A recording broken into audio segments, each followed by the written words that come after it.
In his Worship at the Altar of Convergence, media theorist Henry Jenkins unearths the contemporary vista of media culture with the riveting phenomenon in the process of media convergence that he refers to as the black box fallacy, which implicates that the hardware is diverging while the content is converging. Thus, black boxes are becoming more and more diversified and specialized. In tandem with this discovery, I seek to explore laptop, one of the most common appliances in the contemporary world, as an expanded side of cinema.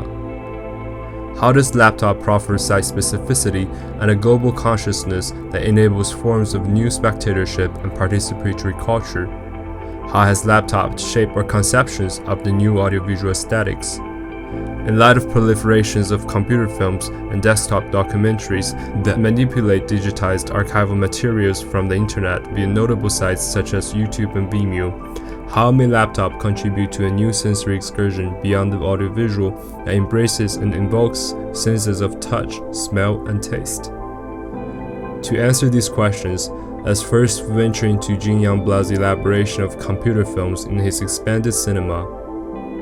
Regardless of the book being published in 1970, Youngblood devotes a significant portion to addressing the potential of computer films.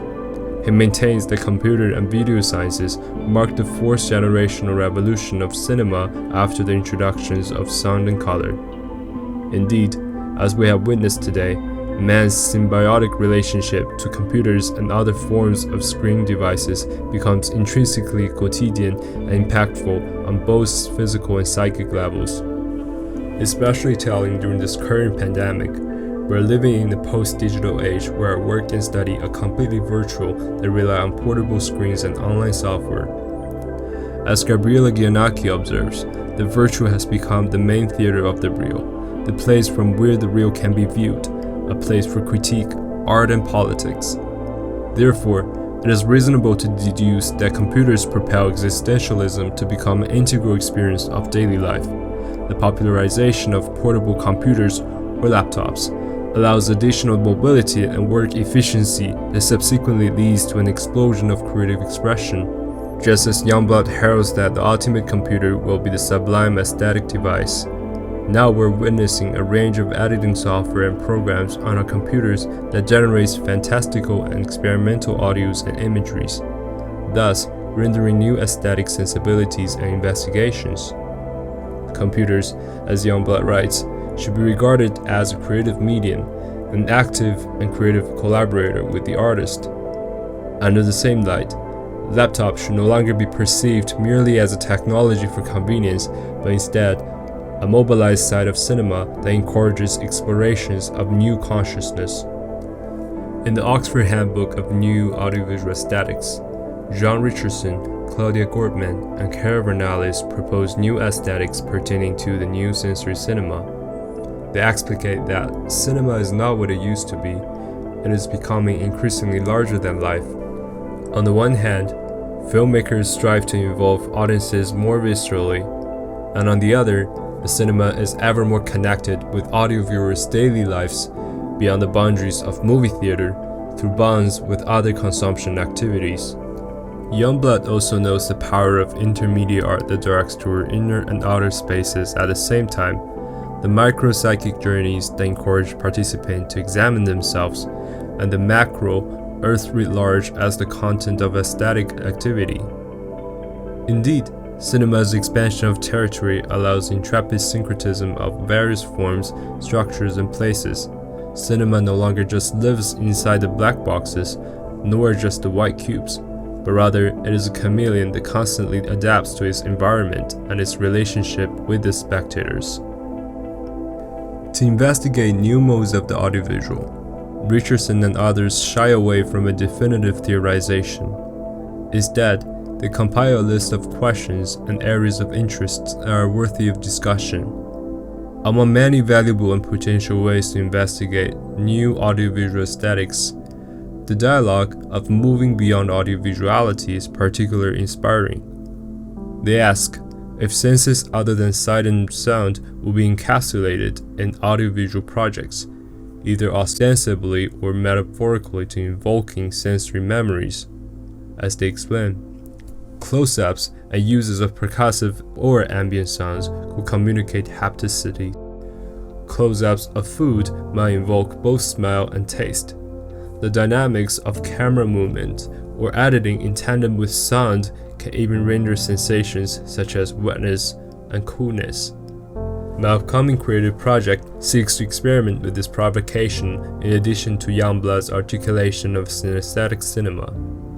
Aside from audiovisual representation and metaphor, I argue that creative association and synesthetic experience are equally promising to conduce other senses beyond the audio-vision. Moreover, through the process of synesthesia, the ambiguity of association renders a wider range of interpretations, thus allowing multiple viewings and new sensory explorations that are contradictory to forms used in conventional cinema. Regardless, traditional cinema still appeals to us not only for its site specificity, but also its inadvertent references to other senses that impact our perceptions of film viewing.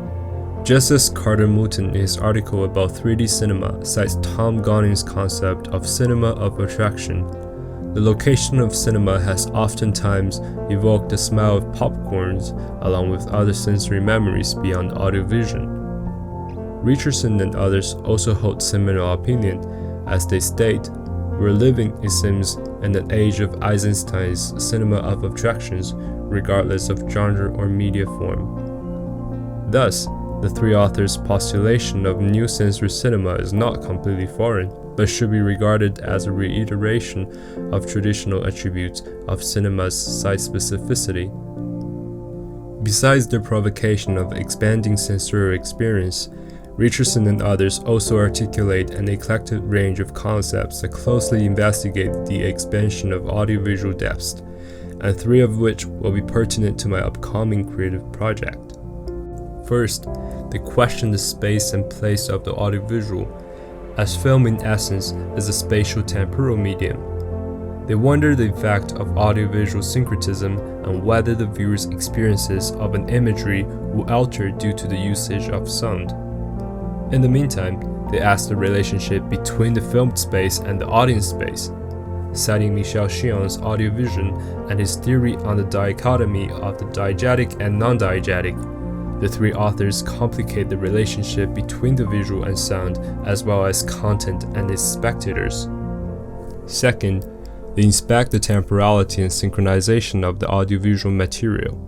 The reason: audiovisual media are recorded and produced in specific times, and they should be understood in terms of their historicity.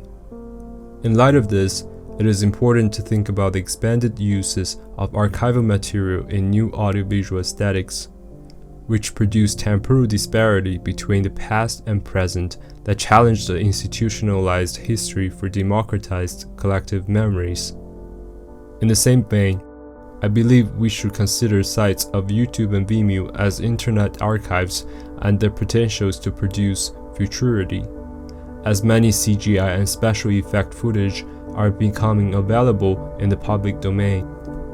How would we incorporate them for expanded consciousness that is not only inward and outward, but also forward-looking? Third, Richardson and others discuss at length the potential ways of expanding sound. They inquire that how do new technologies give rise to more possible expressions of the voice to impact our perceptions of the audiovisual. In addition, they are particularly attentive to an interesting phenomenon in the soundtrack element, stating, "The boundaries between music and sound are becoming increasingly blurred, and this in-betweenness of categories has become one of the most distinctive features of the current audiovisual terrain." How do we address the conflation of demarcation? Stephen Crocker in his article Sounds Complicated proposes the concept of multiplicity as a constant attribute of the new multimedia environment. Citing Deleuzean philosophy, he states that the theory of multiplicity can be understood as a way of overcoming the abstract opposition between the multiple and one, and of thinking the multiple as a pure state. Under that light, the merging of music, sound, and noise in the new audiovisual aesthetics should be reviewed through multiplicity. Instead of pursuing flatness and fragmentation, Walker asks us to view multiplicity as the answer to intermediate art, which is a whole and it entails the coexistence, or the being together of elements and relations. Thus, sound, noise, and music should no longer be regarded as separate entities, but one harmonious unity. My next section of audiovisual project, titled The New Sensory Excursion, seeks to reflect upon aforementioned questions and philosophical ideas from Youngblood, Crocker, and Richardson and others. I will contest the side of laptop screen and the potential ways to demonstrate new audiovisual aesthetics through the concepts of synesthesia and multiplicity. Ensuing Patrick Kelly's conception of Instagram as archive, constructing experimental documentary narratives from everyday moments. I will equate both YouTube and BMuse as archives. Utilizing footage from these sites, I seek to explore ways to invoke extra audiovisual senses as well as the temporal disparity. I will apply my own music composition to challenge the expansion of sonic depths and spatial temporality, demonstrating the conflation of sound and music in the new sensory cinema. To end this chapter, I would like to cite the comments from Richardson and others. The critical positioning of much of the work should allay any such fears. Aesthetics, in our view, indicates the experiences of the audiovisual matter. In a certain sense, they're primary, but also that they are rooted in the material and cultural contingencies of their making and bear their uses in the real world.